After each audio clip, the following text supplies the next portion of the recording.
এটা কোনো মুম্বাই নয়, মহারাষ্ট্র নয়, গুজরাট নয়। হ্যাঁ, আপনারা সঠিক শুনছেন।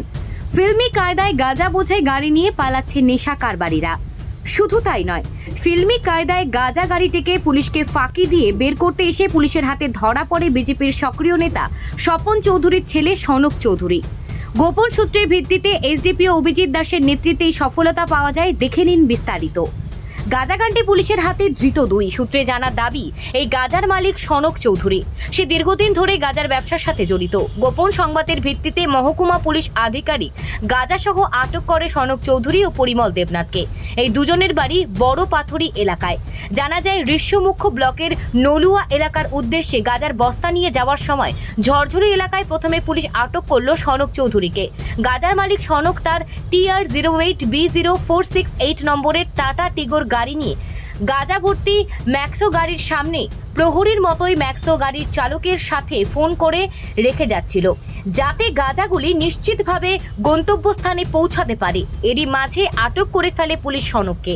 আর সনক থেকে সিজ করে নেওয়া হয় তার মোবাইল ফোনটি, যার ফলে ম্যাক্সো গাড়ির চালক এবং সামনের গাড়িতে থাকা গাঁজার মালিক সনকের মধ্যে যে ফোনে কথোপকথন তা বিচ্ছিন্ন হয়ে যায়। আর সনক আটক হওয়ার 5 থেকে 7 মিনিটের মধ্যেই পুলিশের সামনে চলে আসে সে গাঁজা ভর্তি ম্যাক্সো গাড়ি নিয়ে গাড়ির চালক। গাঁজা ভর্তি ম্যাক্সো গাড়ির চালক সনককে পুলিশ আটক করেছে দেখে ম্যাক্সো গাড়ির চালক পরিমল গাড়ি নিয়ে পালিয়ে যাওয়ার চেষ্টা করে। সঙ্গে সঙ্গে TR033424 ম্যাক্সো গাড়ির পেছনে ধাওয়া করে মহকুমা পুলিশ আধিকারিক অভিজিৎ দাস।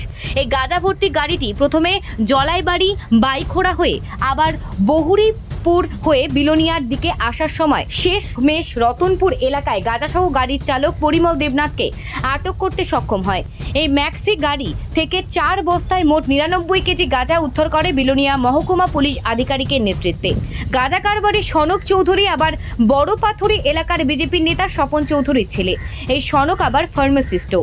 সনকের বাবা এলাকাতে বিজেপি নেতা হিসেবে প্রভাব রয়েছে। এই স্বপন চৌধুরীর সাথে বিলোনিয়া থানার কিছু অংশের পুলিশের হত্যাকর্তাদের ওঠা বসাও রয়েছে। সেই সুবাদে গাঁজা উদ্ধার কাণ্ডে ধৃত সনক চৌধুরীকে এই মামলা থেকে রেহাই দিতে মরিয়া হয়ে উঠেছে একাংশ পুলিশের হত্যাকর্তারা। মোটা অঙ্কের টাকার বিনিময়ে এমনই সূত্রে জানা যায়। গাঁজা কাণ্ডে অভিযুক্ত সনককে যদি মামলা থেকে রেহাই দিয়ে মরিয়া হয়ে ওঠে, তাহলে লোক দেখানো গাঁজা আটকের পুলিশের নাটক কেন, এই প্রশ্ন উঠছে বারবার। কতিপয় পুলিশের ভূমিকায় রাজ্যের আরক্ষা প্রশাসন কি ভূমিকা পালন করে, সেটাই বিবেচ্য বিষয় হয়ে দাঁড়িয়েছে।